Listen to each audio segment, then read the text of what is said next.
السلام علیکم۔ آج کی ایک خوبصورت ویڈیو اولڈ ہوم والوں کو لکھ کر دے دیا کہ مر جاؤں تو اولاد میری شکل بھی نہ دیکھے، میری میت کو ہاتھ بھی نہ لگائے۔ شوہر معروف ٹی وی چینل میں جنرل مینیجر اور بیٹا عسکری بینک میں افسر تھا۔ ایک خاتون کی فریاد، مگر ہائے قسمت، لاہور کی اس خاتون کی کہانی یہ ہے کہ جب تک ان کے شوہر زندہ تھے یہ گھر کی رانی تھیں۔ 15 سال قبل شوہر کا انتقال ہوا تو بڑے بیٹے نے انہیں سنبھال لیا۔ یہ بیٹا بینک میں بہت بڑا آفیسر تھا۔ ان کے ساتھ بھی یہ بہت خوش تھیں۔ ہر چیز وقت پر انہیں بیٹھے بٹھائے مل جاتی۔ خود پری جیسی دلہن بیٹے کے لیے ڈھونڈی، اس کی شادی کر دی، مگر قدرت کو شاید کچھ اور منظور تھا۔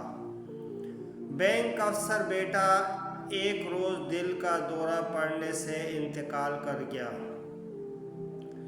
اس کی بیوی بچوں کو لے کر عدت اپنے میکے گزارنے چلی گئی اور پیغام بھی دے دیا کہ میرا سامان بھجوا دیں، میں نے واپس نہیں آنا۔ اور اب یہ خاتون کہتی ہیں کہ اب اس خاتون کے برے دن شروع ہوئے۔ چھوٹے بیٹے کے گھر منتقل ہوئیں تو اس کی بیوی نے جینا دوبر کر دیا۔ حالانکہ ان کی اپنی پینشن تھی، وہ کسی پر بھی مالی اخراجات کا بوجھ نہیں بن رہی تھیں، لیکن چھوٹی بہو نے بات بات پر لڑنا شروع کر دیا۔ یہ ایک کونے میں پڑی رہتی، نماز پڑھتی، قرآن مجید کی تلاوت میں وقت گزارتی۔ ایک روز بہو نے انہیں گریبان سے پکڑ کر کہا کہ میرے گھر سے نکل جاؤ۔ میرے گھر سے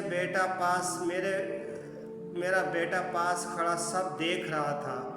اس کو شرم نہیں آئی کہ مرد ہو کر ماں کی تذلیل دیکھتا رہا۔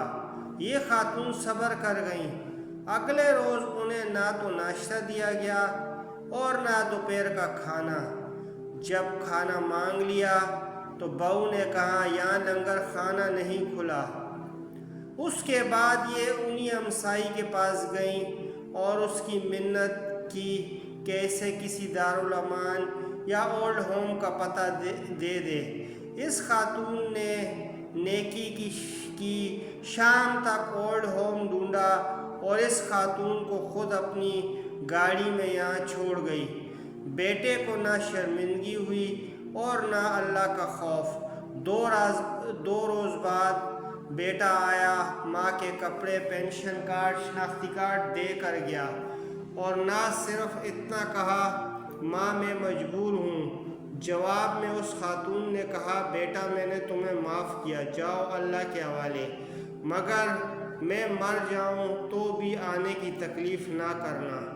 میں آج تمہارے لیے مر گئی ہوں، میرے کفن و دفن کا انتظام بھی اولڈ ہوم والے کریں گے۔ تم میری میت کا آخری دیدار بھی نہ کرنا، ورنہ مجھے تکلیف ہوگی۔ اللہ تعالیٰ اماں جی کے بیٹے کو ہدایت فرمائے۔ یہ کہانی ایک خاتون اولڈ ہوم میں ان کی زبانی آپ نے سنی۔ اللہ تعالیٰ ان کے بیٹے کو ہدایت فرمائے اور میرے چینل کو سبسکرائب اور لائک کریں۔